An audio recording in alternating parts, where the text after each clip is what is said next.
नमस्कार, स्वागत है आपका जनहित में। मैं हूं आपके साथ विशाल पंडित। आप देख रहे हैं के न्यूज। आज हम बात करेंगे जो इस बार चुनाव में अहम मुद्दा बनकर फिर से पूरे देश को बताया गया। इस बार बताया गया कि महंगाई को आप भूले मत। ये वो मुद्दा है जिसको लेकर तमाम चुनाव में बड़ी बड़ी बातें हुई। तो कभी कोई सिलेंडर लेके चला गया, तो कभी प्रधानमंत्रियों को चूड़ी तक भेजने का काम इस महंगाई के मुद्दे ने इसी देश में किया। लेकिन पिछले कुछ समय से महंगाई सिर्फ आंकड़ों में दिखाई दे रही थी। कहीं ना कहीं उन्हें बताया जा रहा था कि कभी कम हो रही है, घट रही है, बढ़ रही है। लेकिन जो ताज़ा हालात हैं, वहाँ दाल पर 20 रुपये बढ़ जाते हैं। जब मन कर रहा है हर 6 महीने 8 महीने में दूध के दाम बढ़ जा रहे हैं। जिन तेलों में हम बात करते थे कि हम सरसों का तेल खा सकते हैं, उनमें भी 20 से 30 रुपए तक बढ़ा दिए गए हैं। और ये सिर्फ एक चीज़ नहीं है, जो मीटर है महंगाई का, वो भी सरकारी मीटर 74% पहुंच गया है। मतलब 22 में 16 सामान महंगे हैं। आज इसी पर हम बात करेंगे। जनता करे दुआई, हाय रे महंगाई।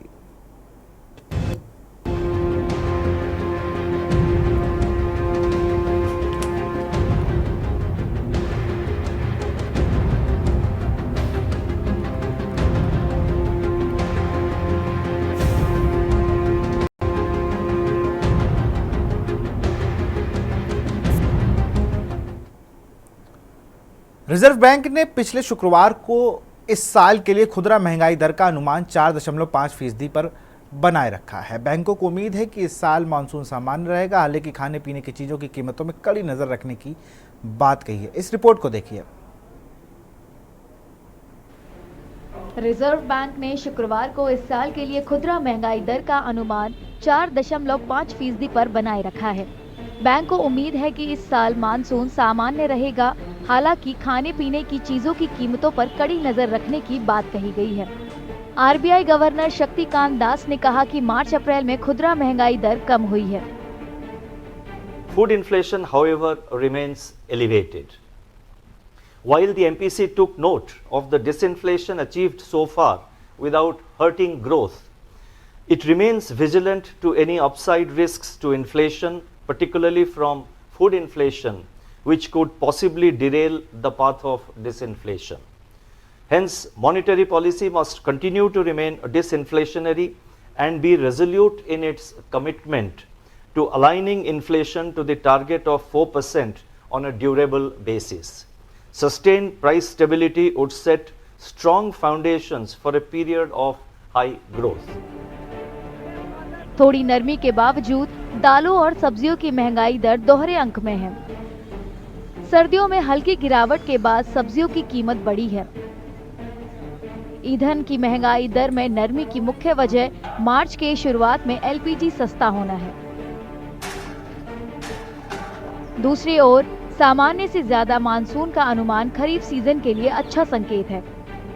Looking ahead, the forecast of above normal southwest monsoon by the Indian Meteorological Department, that is IMD, is expected to boost kharif production and replenish the reservoir levels. Strengthening agricultural sector activity is expected to boost rural consumption. अच्छी बात है कि गेहूं की खरीद पिछले साल से ज्यादा हुई है। गेहूं और चावल का बफर स्टॉक तय मानकों से काफी ऊपर है। Wheat procurement has surpassed last year's level. In fact, the buffer stocks of wheat and rice are well above the norms. These developments could bring respite to food inflation pressures, particularly in cereals and pulses. हालांकि कच्चे तेल की कीमतों को लेकर अनिश्चितता है। The outlook on crude oil prices remains uncertain due to geopolitical tensions. Assuming a normal monsoon, CPI inflation for 2024-25 is projected at 4.5%, with Q1 at 4.9%, Q2 at 3.8%, Q3 at 4.6%, and Q4 at 4.5%. The risks are evenly balanced. RBI governor ने जोर दिया कि कीमतों में लगातार स्थिरता से लंबे समय तक तेज विकास की बुनियाद तैयार होगी।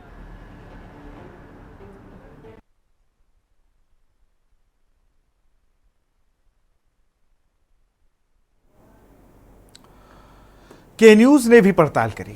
ये तो गवर्नर साहब को आपने सुना, रिजर्व बैंक के, उन्होंने सारी चीज़ें बताई, लेकिन जब के न्यूज़ महिलाओं के घर पर पहुंचा अलग अलग जिलों में, तो उनकी क्या प्रतिक्रियाएं थी, इसको सुनिए एक बार।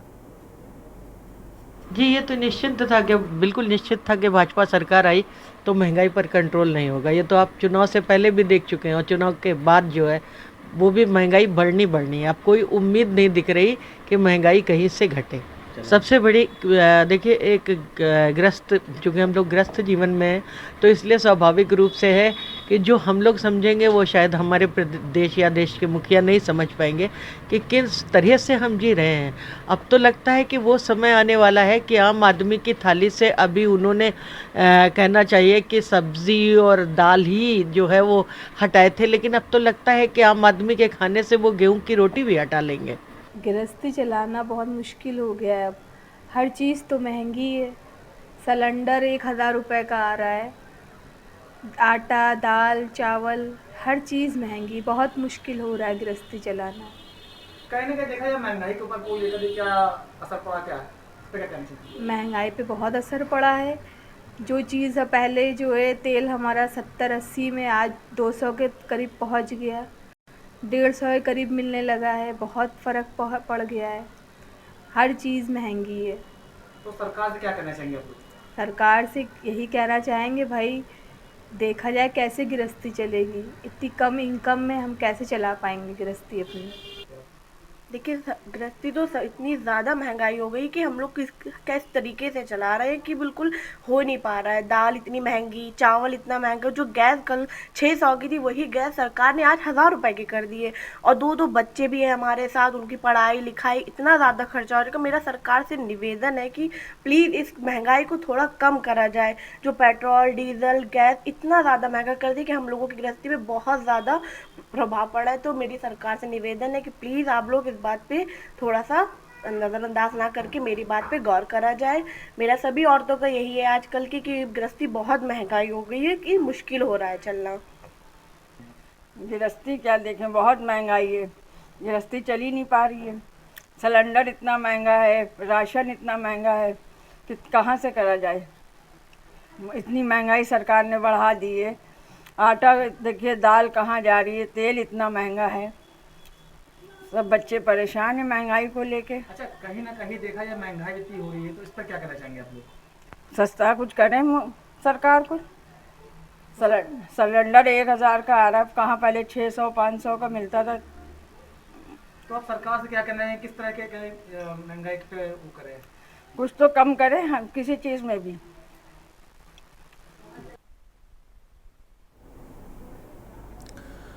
22 ऐसे सामान की लिस्ट हमने बनाई जो महंगे हैं।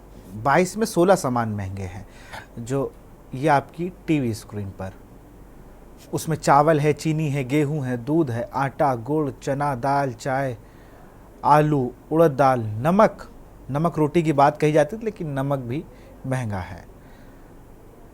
अरहर की दाल में 20 रुपए की इजाफा हुआ, मूंग दाल, प्याज, मसूर की दाल, टमाटर। अमूमन रोज़मर्रा की चीज़ें हैं जिन्हें आप रोज़ अपने जीवन में लाते हैं, लेकिन ये सिर्फ एक तरफा बात होगी कि भाई 6 सस्ते भी हैं। वो 6 सस्ते जो आइटम हैं या चीज़ें हैं वो एक बार देख लीजिए।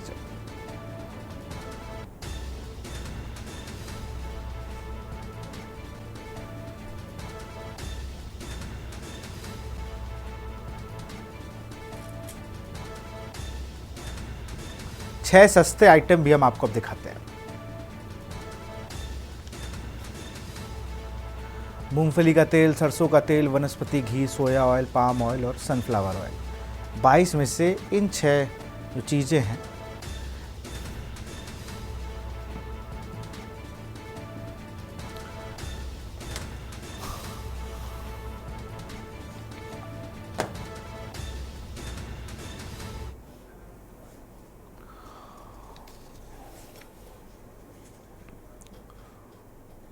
और अब इसी पे चर्चा करेंगे। हमारे साथ देवेंद्र प्रमुख भारतीय जनता पार्टी के नेता हैं, बहुत बहुत स्वागत है। मनोज ध्यानी जी, हर्षाश्री, आपका भी स्वागत है। सारिका गुप्ता कानपुर से हमारे साथ हैं, केशवानंद शुक्ला रायबरेली से हैं और संदीप मिश्रा हमारे साथ लखनऊ से बने हुए हैं, वो भी जुड़ेंगे हमसे।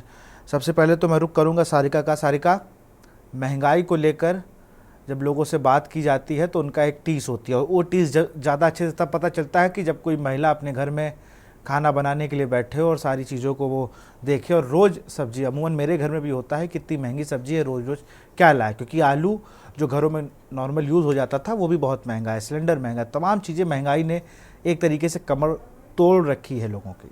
सारिका।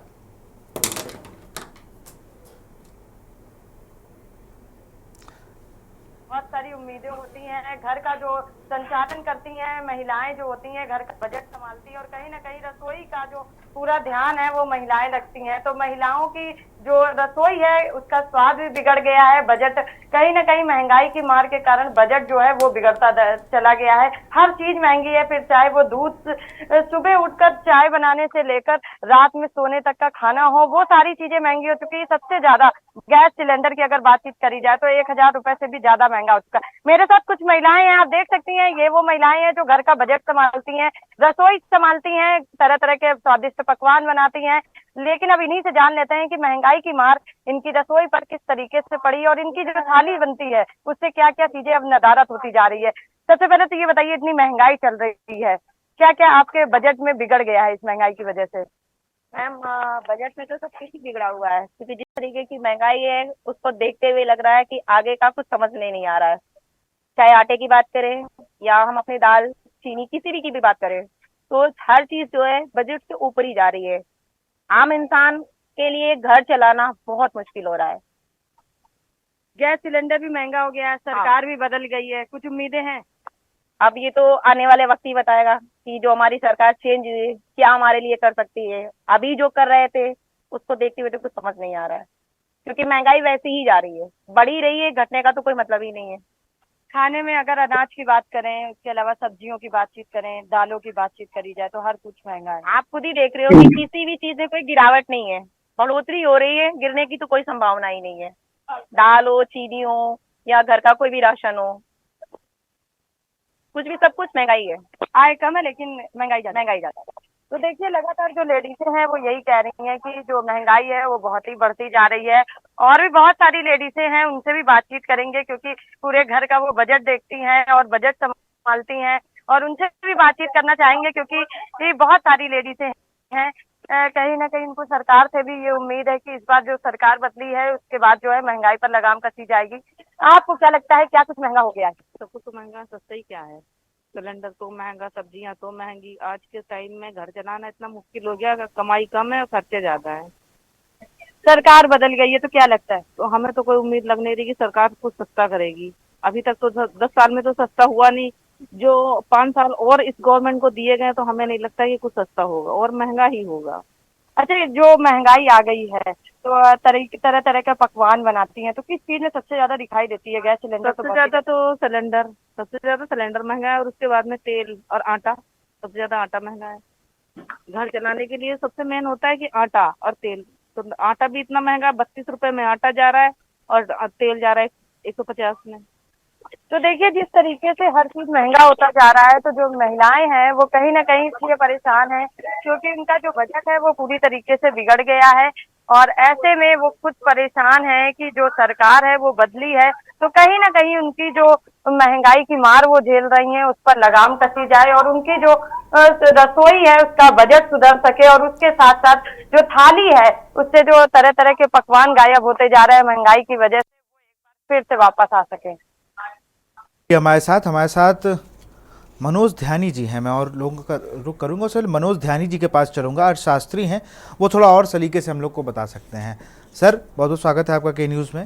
महंगाई को लेकर सारी वादे होते हैं, मुझे लगता है पिछले कई चुनाव से हम लोग सिर्फ वादे देख रहे हैं, लेकिन एक बड़ा सवाल ये है कि अब जब महिलाएं कह रही हैं कि घर में हम ये आइटम अब प्लेट से गायब हो गया, कभी प्याज का आ रहा है, अभी तो आटे का मैं देख रहा था कि 16 साल में सबसे ज़्यादा भंडार कम हुआ है, दिक्कत कहाँ पे आती है ऐसे समय?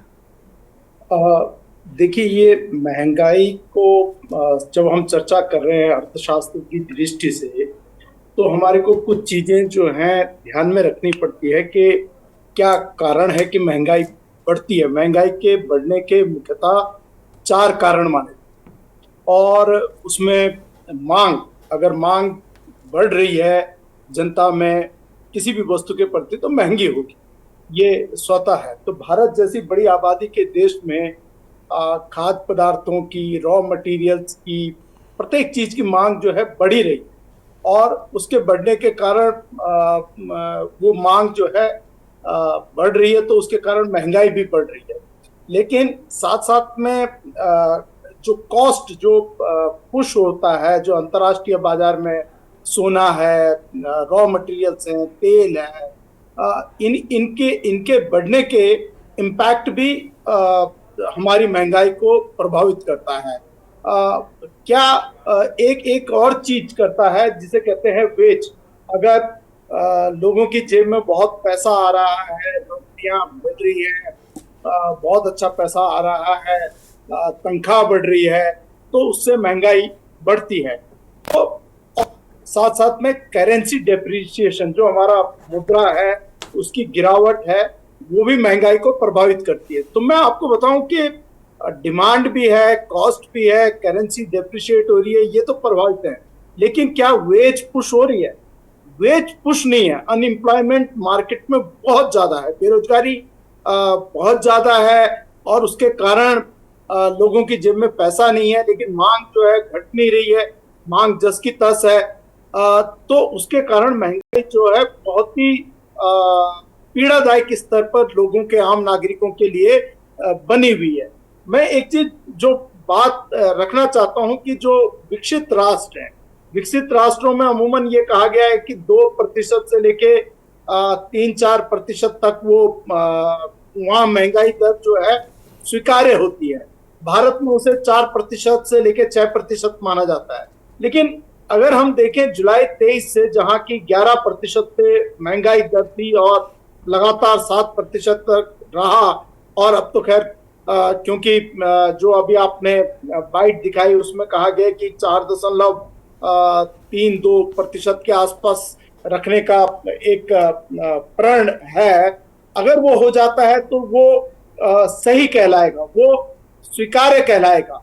लेकिन स्थितियां बड़ी गंभीर हैं, जहां आज डॉलर के मुकाबले रुपया जो है 83, मतलब जो आप ये लगाइए कि जिस समय जो यूपीए गवर्नमेंट गई थी और मोदी जी को 2014 में सरकार को जब लाया गया था, उस समय जो रेट था उसमें वो 60 से थोड़ा सा ऊपर था और आज 83 के आसपास है। तो बहुत ज्यादा रुपया गिर चुका है और स्थितियां, मुझे लगता है यही एक वजह भी है कि अब हम लोग जो चीज बाहर से एक्सपोर्ट कर रहे हैं इस वजह से भी महंगाई बढ़ सकती है सर, ऐसा मुझे लग रहा है।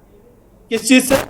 ये जो रुपया हमारा डाउन हुआ है, 83 रुपए डॉलर हो गया। वो चारों फैक्टर मैंने गिनाए जी, उन चारों फैक्टरों में ये चौथा फैक्टर है। लेकिन वेज नहीं बढ़ रही है, लोगों की जेब में पैसा तो आ नहीं रहा, अनएम्प्लॉयमेंट जस का तस है। तो अनएम्प्लॉयमेंट ना होने के कारण लोगों के पास जब पैसा नहीं होगा, उसके कारण अगर जेब में पैसा होता और उसके कारण रोजगार होते, अच्छा चलता, और उसके कारण जो इन्फ्लेशन होता है वो पॉजिटिव माना जाता है, वो आर्थिकी की दृष्टि से सकारात्मक गिना जाता है। लेकिन अगर एम्प्लॉयमेंट जनरेशन नहीं है, इनकम अगर मासिस के पास नहीं बढ़ रही है और बाकी कारकों के कारण अगर इन्फ्लेशन हो रहा है, तो ये भविष्य में खतरनाक स्थितियों की बिल्कुल बिल्कुल ये समय समय पर कई अर्थशास्त्री और कई आरबीआई अपनी बात कह चुके हैं और वहां पर दिक्कत। हमारे साथ एक दर्शक जुड़े हुए हैं चंद्रप्रकाश कुरुक्षेत्र से। चंद्रप्रकाश जी अपनी बात को रखें।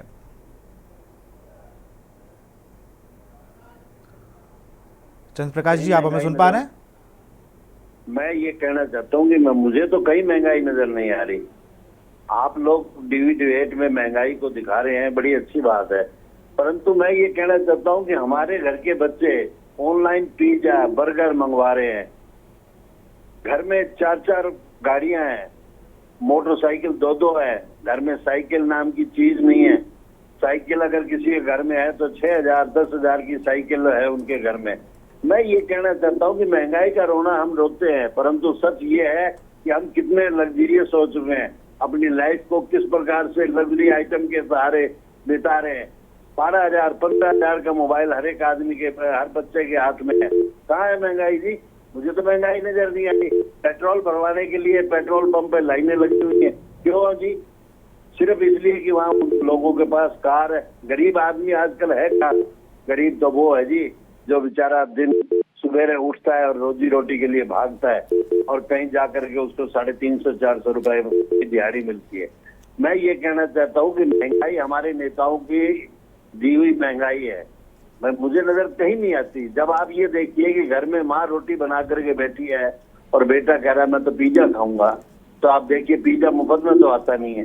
बाप कमा के हार जाता है और बेटा पिज्जा खा रहा है, बर्गर खा रहा है, मॉल में जा रहा है, 3000 की जींस पहन रहा है, फिर कहते हैं नहीं महंगाई है। मुझे तो महंगाई नजर नहीं आती।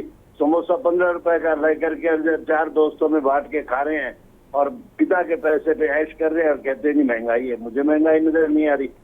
मैं ये अंत में इतनी बात कहना चाहता हूँ सर कि घर में 4 कार हैं, 3 मोटरसाइकिल है, 2 स्कूटर है, साइकिल है तो 10,000 वाली लग्जरियस साइकिल है, फिर भी बिल्कुल रहन सहन की चीजों में बदलाव आया है। बिल्कुल, बहुत बहुत शुक्रिया अपनी तमाम जानकारी देने के लिए और अपनी बात को रखने के लिए। संदीप मिश्रा के पास चलेंगे।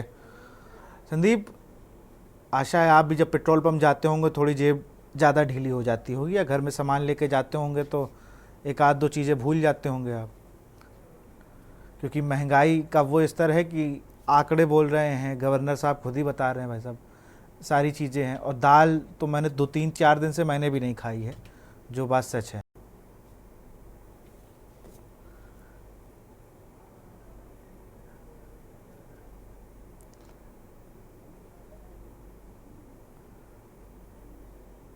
खुद से, लेकिन हाँ ये बात सच है कि जिस तरीके से महंगाई लगातार बढ़ रही है और इसका असर ज़रूर किचन पे पड़ रहा है, क्योंकि लोगों की इनकम उतनी ही है और इनकम होने के कारण जो है वो जो घर में जो खर्च होता है, पैसा जो खर्च होता है वो हिसाब में उतना ही जाता है, लेकिन कहीं ना कहीं इसका असर ज़रूर किचन में देखने को मिलता है। हालांकि जिस तरीके से जो लोग घर चलाते हैं, अपना अपना किचन चलाते हैं, उनके दिल से पूछने वाला चीज़ें होती हैं कि किस तरीके से अब अचानक जो है 2 रुपये का रेट बढ़ा दिया जाता है दूध का, तो वो 1 महीने के हिसाब से अगर आप जोड़ेंगे तो वो लगभग जो है 2-3-6 मतलब 60 रुपये हो जाता है। तो जाहिर सी बात है कि जो कभी 2 दूध का पैकेट जो है वो 1 महीने में आ जाता था, लेकिन अब उन्हें जो है 60 रुपये बढ़ा करके देना पड़ेगा। तो खैर जिस तरीके से महंगाई लगातार बढ़ रही है, हमने अगर दाल की अगर बात कर रहे हैं तो दाल पे लगातार 20 रुपये बढ़ चुके हैं। तो जो एक 5 किलो हर महीने के लिए आते थे और हर 5 किलो जब आता है 1 महीने के लिए घर पे यूज़ करने के लिए, तो अब सोच लीजिए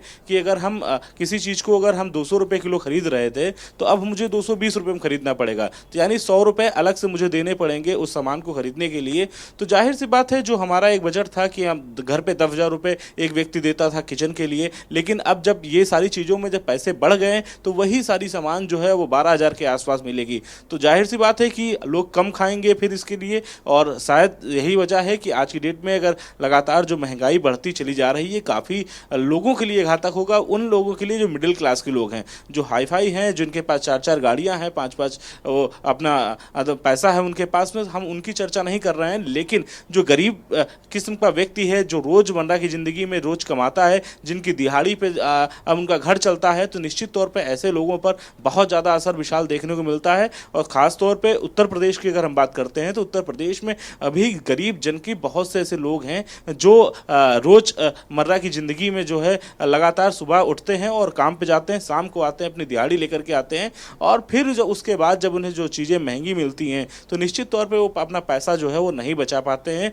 और इसके कारण उन्हें जो है वो थोड़ी सी चीज़ों में ज़रूर अपने पैर खींचते हैं, हाथ खींचते हैं। लेकिन साफ तौर पे जिस तरीके से महंगाई चरम सीमा पे है, हमने देखा है किस तरीके से लगातार महंगाई जो है बढ़ती चली जा रही है। पेट्रोल के दाम पे लगातार वृद्धि हुई थी, 30 पैसे कम हुए, 2 रुपये बढ़ता है और 30 पैसे कम होता है, इसका असर भी देखने को मिलता है। पिछले वर्ष हमने देखा कि जिस तरह प्याज के दाम में लगातार वृद्धि हुई थी, लगभग जो है 120 रुपये किलो प्याज पहुंच चुका था, जो कभी 30 रुपये किलो प्याज बिकता था।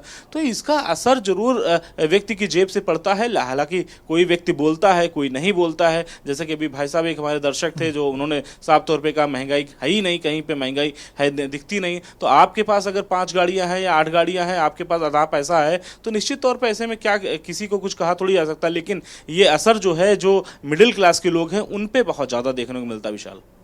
बिल्कुल, और मिडिल क्लास वो लोग हैं जो मुझे लगता है कि वो 5 किलो राशन की श्रेणी में भी नहीं है, कि अगर उन्होंने गलती से एक गाड़ी ले ली है तो राशन कार्ड में उनका नाम भी नहीं होगा। केशवानंद का रुख करेंगे, उससे पहले हमारे साथ मोहन सिंह रावत हैं, अजमेर से मोहन जी अपनी बात को रखें।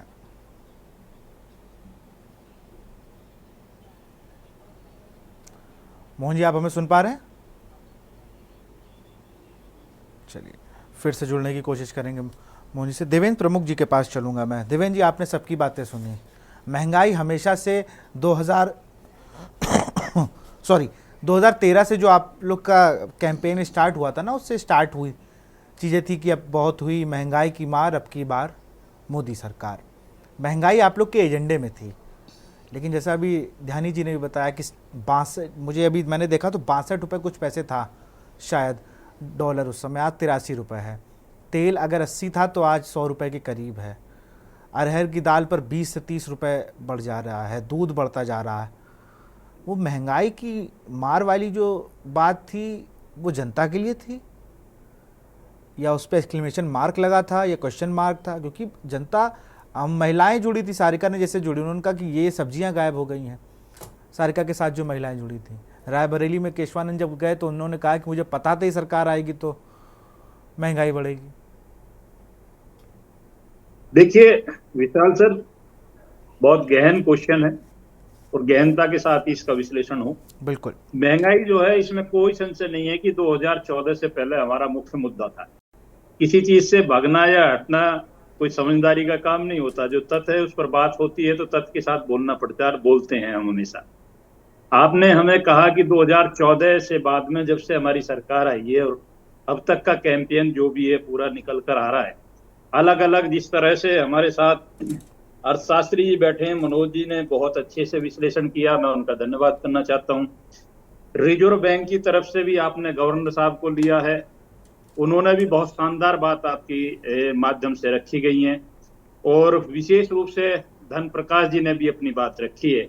वो डिबेट में उसका हिस्सा जो है वो बड़ा गहन है कि उन्होंने वो बात जो कही है, अगर उसका मतलब हम समझने लगें तो सीधा सा उसका मतलब है कि हमारी खुद की क्या जिम्मेदारी है। कभी कभार जो है हम स्वयं भी किसी चीज के दोषी होते हैं, तो उस बात को भी जो आसानी से नहीं लेना चाहिए। उनकी बात जो है, मैं उसे एक बुद्धिजीवी के तौर पर भी देखता हूं कि वो कहना क्या चाहते थे और समझा उसका मतलब क्या निकले।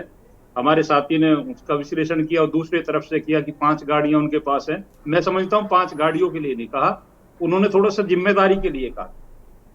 दूसरी, जिस तरह से विशाल सर हम पर आ रहा है निकल के 2004 के बाद और 14 तक जो 13 तक सरकार रही है, उसका विश्लेषण हमसे किया जाएगा। अगर सरकार की बात आएगी तो कितना परसेंट, कहां कहां कितनी बढ़ोतरी हुई है, तो मैं निश्चित ये डंके की चोट पर कह सकता हूं कि महंगाई को हमने कंट्रोल करने में पूरा प्रयास किया और कुछ हद तक हम कामयाब रहे हैं।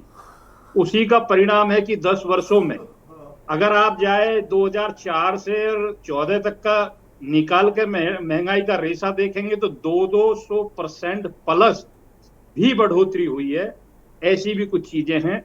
और अभी कुछ जो आपने हमारे यहाँ तेल से, तिलहन से संबंधित जो खाद्यान्न चीज थी, उनका जो निष्कर्ष निकाला है वो बहुत शांतिपूर्वक है। कुछ ऐसी चीजें होती हैं मार्केट में जिनके मौसम का भी जो जिक्र आपका बीच में आया है कि उससे भी फर्क पड़ता है।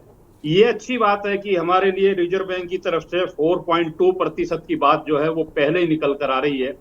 सरकार बनने के साथ निकल कर आई, एक संतोषजनक बात हो सकती है। मौसम जो है उसके लिए भी अच्छे जो संकेत आ रहे हैं वो भी कारण रहेगा। और अब हमारी जो ये तीसरी बार का जो ट्रम्प ये स्टार्ट हो रहा है सरकार का, ये बहुत बड़ी बात है, बहुत जिम्मेदारी वाली है। मैं कहीं भगना नहीं चाहता कि आज महंगाई पर चर्चा कर रहे हैं, गरीबी रेखा से नीचे की बात करते हैं कि जब हमको सत्ता मिली थी उस समय लगभग जो है, और अब तक 25 करोड़ लोग जो गरीबी रेखा से नीचे की बात की है हमने, वो महंगाई का एक हिस्सा था, उनको अप कर कर इस लाइन में लाकर खड़ा किया जिस पर आज चर्चा कर रहे हैं। ये हमारे लिए बड़ी बात है। दूसरी बात है कि अति गरीब पिछड़ा जो अंत्योदय की चौथी पंक्ति में खड़ा व्यक्ति है, उसके लिए माननीय प्रधानमंत्री जी ने जो स्कीम लागू की है, राशन वाली, फ्री राशन वाली, खाद्यान्न वाली, उसमें कई चीज जो खाद्यान्न की तरफ से जुड़ी है। खाली अनाज की बात नहीं है, उसमें 2 तरह का अनाज हो सकता है, या क्षेत्रीय अनुसार भी कुछ अनाज जोड़े गए हैं, कुछ मोटे अनाज जोड़े गए हैं, कुछ तेल से संबंधित सामग्री, दाल चीनी भी जोड़ी गई हैं। हाँ, मैं ये जरूर मानता हूं कि गृहिणी हो या कोई भी हमारा मिडिल क्लास का कोई साथी हम पर सवाल उठाता है तो सरकार की जिम्मेदारी बनती है, भगना नहीं उससे, उस पर डटकर सामने और आश्वस्त करना चाहता हूं आपको कि महंगाई को हम कंट्रोल में रखेंगे, क्योंकि विपक्ष हमको सब चीज पर उन्होंने कोशिश की, पर चुनाव से पहले भी कोई डिबेट महंगाई पर नहीं कर पाया, क्योंकि हमारे पास तथ्य थे। आज हम जनता के सवालों का जवाब दे रहे हैं, कोई क्वेश्चन ठोकने की पोजीशन में नहीं है कि हम विश्लेषण कर ये बताएं विशाल सर कि आपने क्या किया है, हमने क्या किया। आज क्वेश्चन हम पर है कि हमारी जिम्मेदारी क्या थी। आपकी सारी बातें और मान हम रहा हूं, उसको मैं सारी बातें मान रहा हूं। मैं एक छोटी सी चीज़ पूछी थी, आपने, आपके सारे जवाब अच्छे हैं। मैंने आपसे एक चीज़, छोटी चीज़ ये पूछी थी, 2014 में ये नारा बहुत ज़ोर शोर से लगाया गया था। 13 में जब सरकार के खिलाफ प्रदर्शन हो रहे थे तो 400 रुपये का सिलेंडर जब 450 का हुआ था तो माननीय जितने थे वो, उन लोगों ने एक बड़ा आंदोलन किया था। मैं विपक्ष से उम्मीद नहीं करता हूँ, विपक्ष अब कहीं जाकर विपक्ष कहलाने के योग्य हुआ है, कि इससे पहले विपक्ष का रोल नहीं समझ पा रहा था मैं। इस बार थोड़ा विपक्ष अपने आप को मजबूत मान रहा है। बड़ा सवाल ये है कि जब आप विपक्ष में थे आपने वो मुद्दा उठाया कि भाई 500 का सिलेंडर हो जाएगा तो कैसे लिया जाएगा। अब आप कह रहे हो कि 1000 का सिलेंडर हो गया। अभी इससे पहले ही मैंने एक बार डिबेट की थी तो महंगाई को लेकर, अभी कुछ दिन पहले, तो उसमें ही एक भाजपा प्रवक्ता ने कहा था कि पहले कितना लाइन में लगना पड़ता था, तो लाइन तो हम लोग राशन की भी लगा रहे हैं। मेरा राशन कार्ड नहीं है, मेरे घर में एक गाड़ी है, तो फिर मैं क्या कर सकता हूँ? मैं क्या कर सकता हूँ आप ये बताइए। संदीप मिश्रा हैं, इनके पास एक गाड़ी है, आप मान लीजिए। केशवानंद के पास एक गाड़ी है, ध्यानी जी के पास भी 4 गाड़ी तो नहीं होंगी, और सारिका जो है वो तो स्कूटी बड़ी मुश्किल से ले पाई हैं। इस पे भी तो ध्यान देना चाहिए ना भैया। आप कह रहे हो कि चंद्रप्रकाश जी की बात बिल्कुल ठीक है, अगर हम पिज़्ज़ा खाने के लिए इतने आगे बढ़े हैं तो उसकी देन ही सरकार है। FDI क्यों बढ़ाया गया? पहले पूरे शहर में एक डोमिनोज और पिज़्ज़ा हट हुआ करता था, आज अब हर मोड़ पे तो आपको एक नई फ्रेंचाइजी मिल रही है। पहले एक CCD हुआ करता था, सपना था लोगों का, मेरा स्वयं का भी। अब 5 जगह में स्टारबक्स दिख जाता है जहां पर 250 रुपया की कॉफी है। तो जब FDI से करके इतना फॉरेन इन्वेस्ट होगा, फॉरेन कंपनी आएंगी, तो हम लोग क्यों रोटी दाल चावल खाएंगे? अब तो 100 रुपए में आपको कॉम्बो पैक दे रहे हैं, अपना खाइए और फिर आटा होता रहेगा, ऐसे चलता रहेगा। मूल मुद्दा यह है कि महंगाई को लेकर कोई प्लान है या सिर्फ ये कह देना कि हमारी बिल्कुल गलती है। हमने हर बार यही सोचा, क्योंकि हम लोग फिर सोचते हैं, एक जनता के नाते मैं सोचता हूँ महंगाई थोड़ी कम हो जाए। जो 4 गाड़ियों की आप बात कर रहे हो उनमें 3 रैपिडो में चलती हैं, ओला में चलती हैं, ऐसी उनमें चल रही हैं। जिन कारों की आप बात कर रहे हो वही उनका रोजगार का साधन होगा, कोई टैक्सी में काम कर रहा है।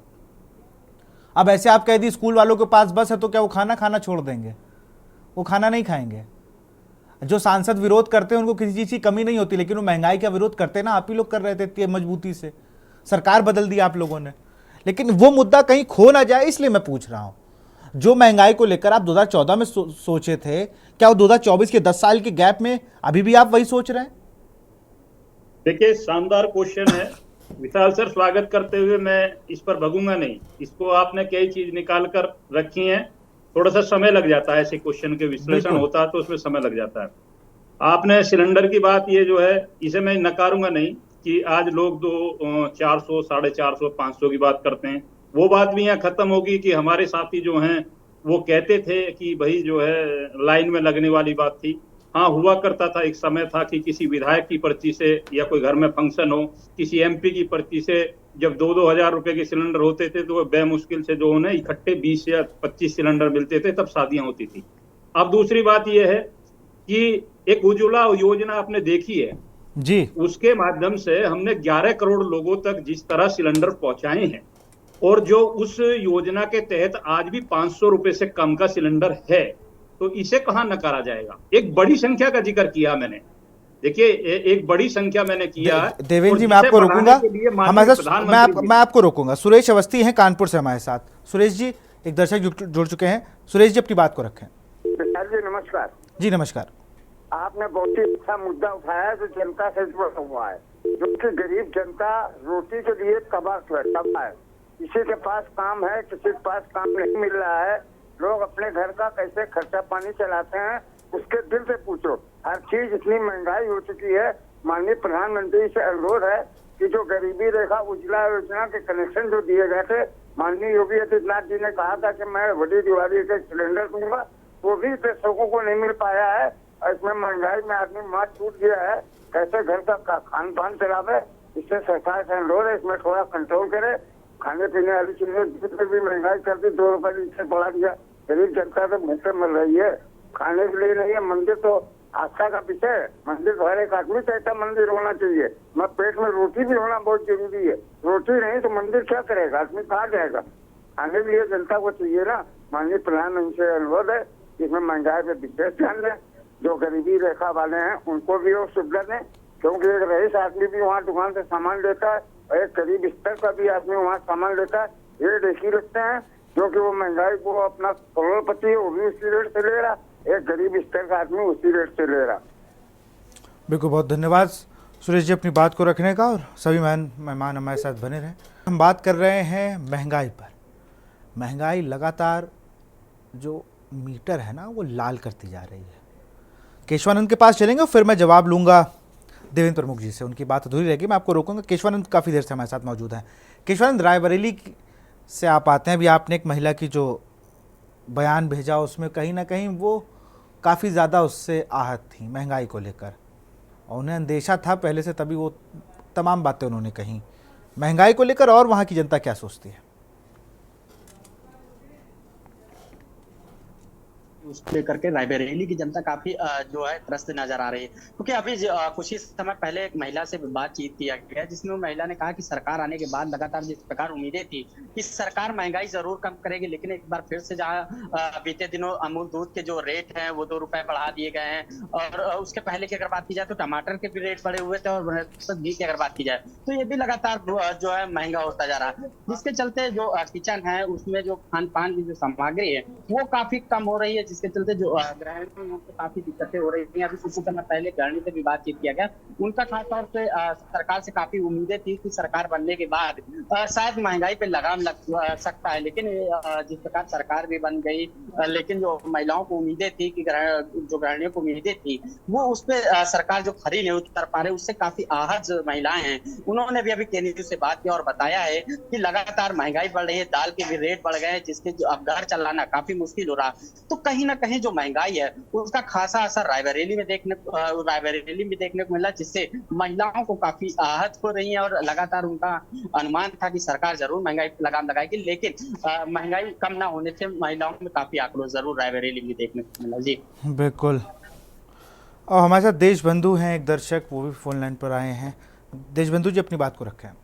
जी सर, ये कह रहे थे कि महंगाई इतने चरम सीमा पे है, अब जिनके पास माल रखा हुआ है पुराना या जो भी है उनके लिए तो महंगाई होगी नहीं, लेकिन जिनके पास कमाई का जरिया नहीं है, जो कोई मान लीजिए तो इतनी महंगाई में कैसे दाल रोटी खाएगा, कैसे क्या होएगा।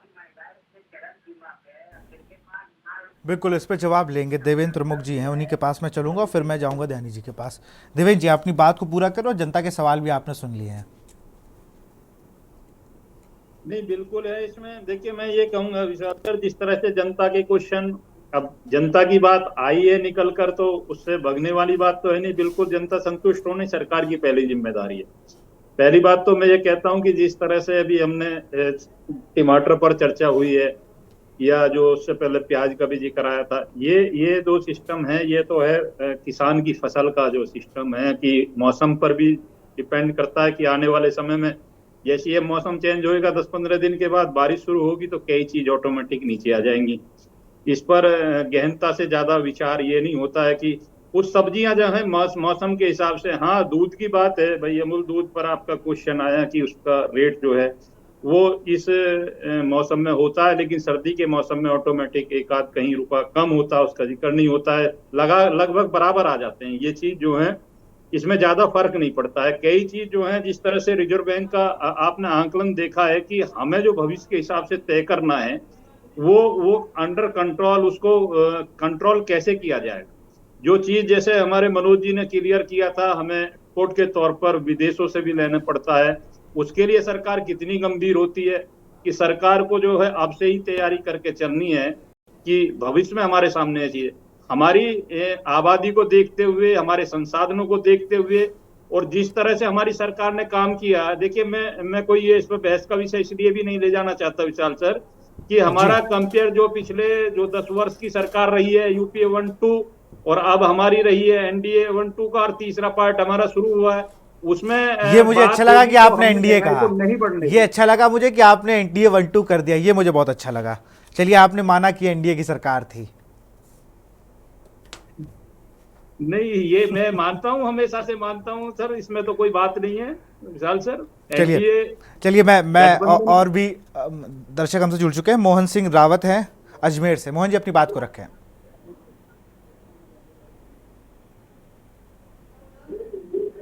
मोहन जी की आवाज हम तक नहीं आ रही, संदीप का रुख करेंगे। संदीप, आप राजधानी में हैं, यहां पर जो चीजें हैं वो कहीं ना कहीं और सारे नेता ये चीजें देखते हैं। इन नेताओं से जब आप, जैसे आज ही मैं देख रहा था रेशम उद्योग को लेकर राकेश अचान प्रेस कॉन्फ्रेंस कर रहे थे, इससे पहले भी कैबिनेट की ब्रीफिंग होती है, सवाल पूछे जाते हैं लेकिन कोई ऐसा जवाब मिलता नहीं है मंत्रियों से। पहले भी होता था कि लोक भवन में हुआ या कहीं हुआ तो पूछ लेगा, भाई महंगाई बढ़ रही है, किसानों के साथ दिक्कत है। अब वैसे सवाल भी नहीं हो रहे हैं, उस तरीके से जो मंत्रालय के लोग रिएक्ट भी नहीं करते हैं। संदीप,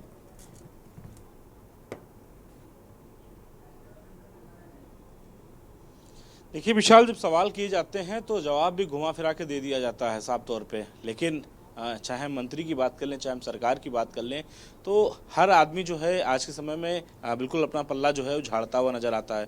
क्योंकि वजह यह है कि साफ तौर पे हम लोग रूबरू होते हैं, मंत्रियों के पास में रहते हैं, बैठते भी हैं, बातचीत भी करते हैं, सवाल जवाब भी होते हैं आपस में एक दूसरे से, लेकिन ऑन कैमरा भी होते हैं और विदाउट कैमरा भी बातचीत होती है। तो बहुत से सवाल ऐसे होते हैं जो हम लोग विदाउट कैमरा करते रहते हैं। लेकिन साफ बात चीज़ें ये हैं विशाल कि महंगाई एक ऐसा मुद्दा है जो हर एक तबके के लोगों के लिए रहता है, यानी किसी एक व्यक्ति की एक विशेष के लिए नहीं होता है। वो व्यक्ति चाहे कोई भी व्यक्ति हो, चाहे गरीब हो या थोड़ा मिडिल क्लास का हो या फिर उससे ऊपर हो, तो खाना तो सबको खाना है घर पे, जाहिर सी बात है, चाहे वो रेस्टोरेंट में खाए या तो घर पे बना करके खाए। लेकिन अब ऐसी स्थिति पर जब होती है, जब महंगाई जब बढ़ती है, से दूध के दाम है, चाय तो हर व्यक्ति को पीना है, अब चाहे वो दूध सस्ता मिले या महंगा मिले। हाँ, ये जरूर हो सकता है कि जो चाय दिन में 3 पीता था वो 2 पिएगा।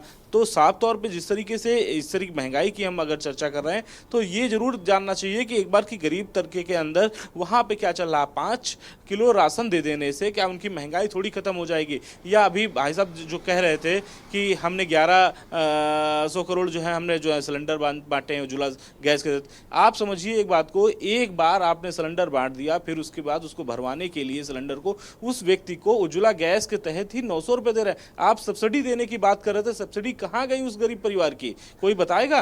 क्योंकि हम जमीन पे रहते हैं, हम जानते हैं, उन व्यक्तियों से बातचीत करते हैं जो सब्सिडी के लिए फॉर्म भराया जाता है, वो आज पे सब्सिडी का कोई पैसा किसी भी के खाते में नहीं जा रहा है। सबसे महत्वपूर्ण चीजें हैं और इसके साथ ही साथ में सवाल बहुत बनते हैं, लेकिन सबसे बड़ी बात ये होती है कि सरकार इसको कैसे देखती है, सबसे बड़ी बात है। क्योंकि एक बार उज्ज्वला गैस आपने एक घर में दे दिया, उसके बाद 1 महीने बाद उसका सिलेंडर खत्म हो गया तो दूसरी बार तो वो भराएगा ही। आपने लकड़ी छुड़वा दिया, उसको सिलेंडर का आदी बना दिया, लेकिन अब सबसे महत्वपूर्ण चीजें ये हैं कि जब वो गैस जलाने का वो उसका आदी हो जाएगा तो वो जाहिर सी बात है कि हर महीने उसको सिलेंडर भराना पड़ेगा। तो कहीं ना कहीं आपने पर्ची खत्म कर दी तो आपने डिजिटल कर दिया। बहुत सी चीजें हैं जो भाई, वही मैं कह रहा हूँ, आपने पर्चियां खत्म कर दी तो डिजिटल कर दिया।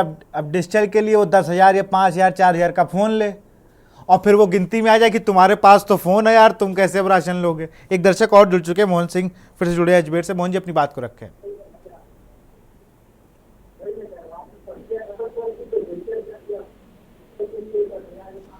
मोहन जी, अपने टीवी का वॉल्यूम कम कर लीजिए, फिर अपनी बात को रखें।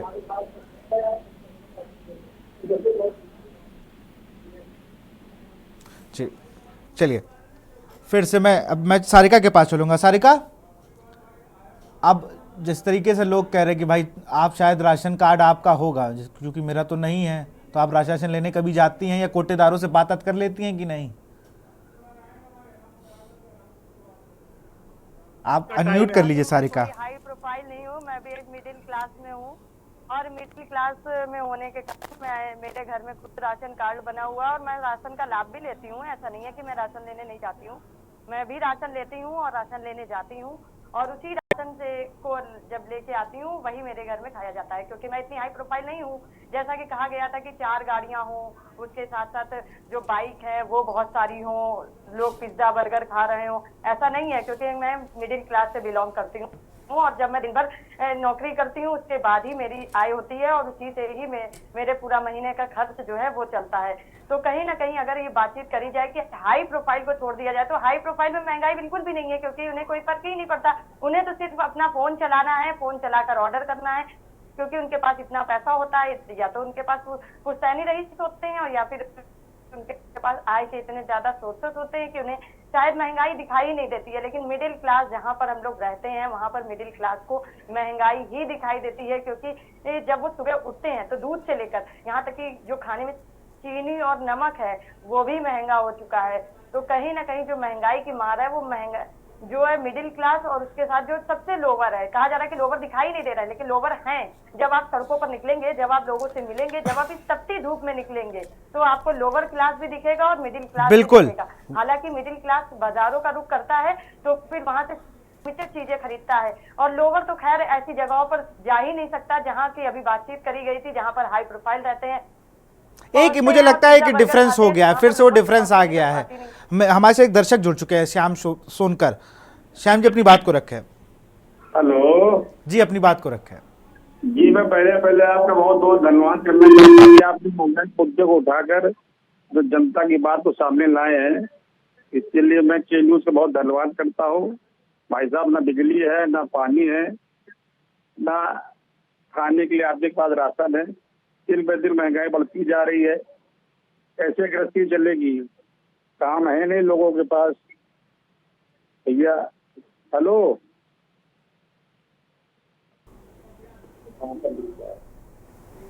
जी चलिए, मैं देवेंद्र प्रमुख जी कुछ कहना चाह रहे थे। जी देवेंद्र जी। सर म्यूट है आप। टाइम हो गया जी। मैं सिर्फ ये आपको आश्वस्त करता हूं कि अब जो मैं पूरी डिबेट्स का लगभग देख चुका हूं, सारे क्वेश्चन है सरकार के जवाबदेही बनती है। आपको यही कहना चाहूंगा कि हम इस तीसरे क्रम जो सरकार है इसके लिए गंभीर है कि महंगाई जो है, किसान का मुद्दा, अति गरीब पिछड़ा जो है, अंत्योदय का मुद्दा, या उसमें किसानों के लिए जो है उनकी सम्मान निधि देना, पहले ही झटके में हमने 30,000 करोड़ की बात की है, और दूसरा हमने 3 करोड़ और नए जो घर हैं, शौचालय हैं, ये सब महंगाई का हिस्सा है। ये सरकार गंभीर नहीं होती तो ऐसी घोषणा पहले झटके में नहीं होती।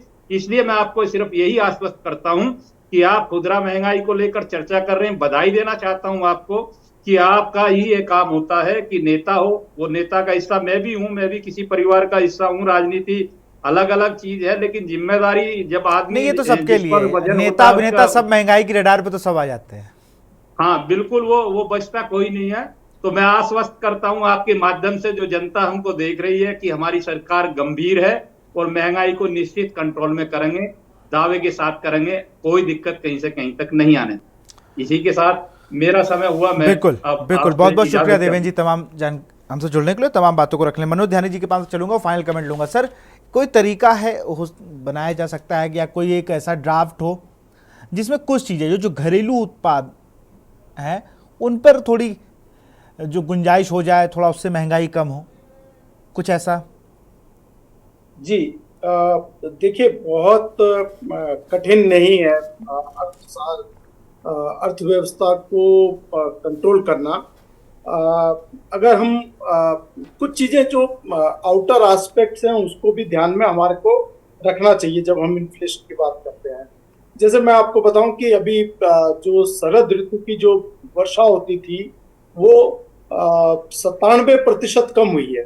तो मतलब अगर 97% कम रेनफॉल होगी तो उसका क्या इम्पैक्ट होगा उत्पादन में, पूरी इकोनॉमी पे, उसका अंदाजा लगाया जा सकता है। और अभी जो वर्तमान में हम लोग जो चर्चा कर रहे थे उसमें यही बात आई कि शायद मानसून अच्छा होगा और उससे उत्पादन बेहतर होगा और उससे जो फूड प्राइसेस है, इन्फ्लेशन है, उस पर थोड़ी सी कमी आएगी। लेकिन अगर गलती से उल्टा हो गया, अतिवृष्टि हो गई, बादल फटने की घटनाएं हम जो देख रहे हैं, अचानक अतिवृष्टि का प्रकोप पूरा सदर्न बेल्ट से लेके पूरे हिमालयन बेल्ट तक नजर आ रहा है, तो उस दिशा में क्या होगा, तब क्या इम्पैक्ट होगा।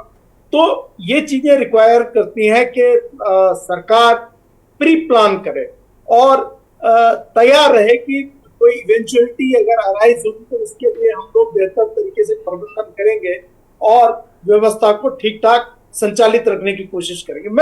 मुझे लगता है कि एक जो सूत्र जो है अभी, हालांकि भारतीय जनता पार्टी के प्रवक्ता चले गए, लेकिन जो पिछला अभी जो इलेक्शन का दौर गया है उसके अंदर एक जो कैश ट्रांसफर की बात की गई थी यूपीए के द्वारा, और उसमें कहा गया था कि हम बेरोजगारों में, महिलाओं के, किसानों के जेब में कुछ पैसा डालेंगे। ये इकोनॉमिक्स में एक फंडामेंटल तरीका है कि अगर आप थोड़ा सा पैसा डालेंगे तो इकोनॉमी में रोल बैक करता है, और जो अनएम्प्लॉयड सेक्टर जिनकी जेबें खाली पड़ी हुई हैं वो खर्च करता है, और उस खर्च करने के स्वरूप पूरी इकोनॉमी में डिमांड भी बढ़ती है, और डिमांड बढ़ने से फिर वो जो पैसा सर्कुलेशन में आता है उससे पूरी इकोनॉमी, मुझे लगता है ये सर्कुलेशन कहीं ना कहीं रुक गया है। ये सर्कुलर, ये मुझे लगता है ये सर्कुलेशन ही रुक गया है। एग्जैक्टली। अभी कारण ये है कि एम्प्लॉयमेंट जनरेशन के कारण वेजेस जेब में ना होने के कारण बहुत बुरे हालात से इस समय राष्ट्र और मुझे तो लगता है जल्दी से हालात सही हो जाएं, वरना बहुत सी दिक्कतों का सामना हम लोग को करना पड़ सकता है। मनोज सर, बहुत बहुत शुक्रिया आपका तमाम जानकारी देने के लिए। संदीप मिश्रा, आपका भी बहुत बहुत शुक्रिया। सारिका, आपका भी बहुत बहुत शुक्रिया। और केशवानंद, आपका भी बहुत बहुत शुक्रिया। एक दर्शक हमारे साथ बने हुए हैं, गिरीश कानपुर से। गिरीश जी, अपनी बात को रखें। चलिए संपर्क। तो हम लोग आज बात कर रहे थे, जनता करे दुहाई हाय रे महंगाई। जनहित में ऐसे ही और मुद्दे लेकर हम आते रहेंगे और पब्लिक की बात को, जो ऊपर लोग मंचासीन हैं, उन पर पहुंचाते रहेंगे। तो फिलहाल जनहित में इतना ही। देखते रहिए के न्यूज़ इंडिया। नमस्कार।